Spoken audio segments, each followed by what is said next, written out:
maybe, I mean, sometimes people will pass up a good person who's flawed, and but honest, or in exchange for someone who appears to be perfect, who is just creating whatever illusion that you want to see. I had a relative, somebody in my own family years ago, and he was a tall, handsome guy, and I saw him meet women. And he would never tell them his real name. They would date him for 6 months, 9 months, and not even know his name.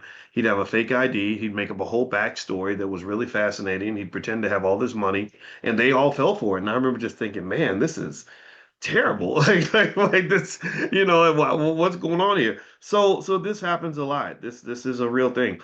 So here are some things that romance scammers use to pull people in. I see that happen to men and women. I had a friend who was a mentor of mine, and he met a nice, beautiful lady, and they lived in Africa, and she, and she had this whole. She looked so perfect on paper, and I remember looking at, and he showed me everything. I said, dude, that's a scam. Like, I said, that's not a real person. Like, I said, just wait till she asks you for money. I said, has she asked you for money yet? He said, no, she's got her own money. I said, no, she's going to ask you for money at some point. It's going to be an emergency or something. And then about 3 weeks later, she did ask for money. He said, yeah, I saw that. And it woke him right up, right? So this is actually one of the tips that they give for people that sort of meet something that's too good to be true. When you're being pulled into something, whether it's somebody trying to sell you something, or someone online trying to sell you something else. A lot of times, bringing in that third party that's rational, it's like a drunk person talking to a sober person, and the sober person saying, "No, no, no, you're just a little bit drunk, and this is not really what's happening." So, some tactics that these romance scammers use. One is love bombing. You probably heard that, where they overwhelm the target with lots of affection, attention, talk about the future, making all these plans that are never going to happen. And what that does is it creates emotional intoxication.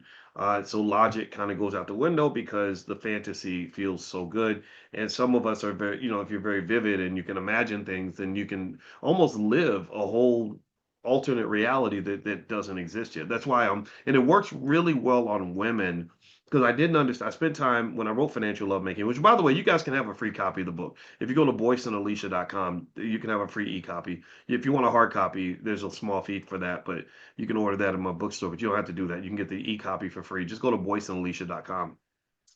Anyway, one of the things that I remember noticing is that when you have that intoxication, the logic kind of drops down, and also with women, women and men fall in love differently.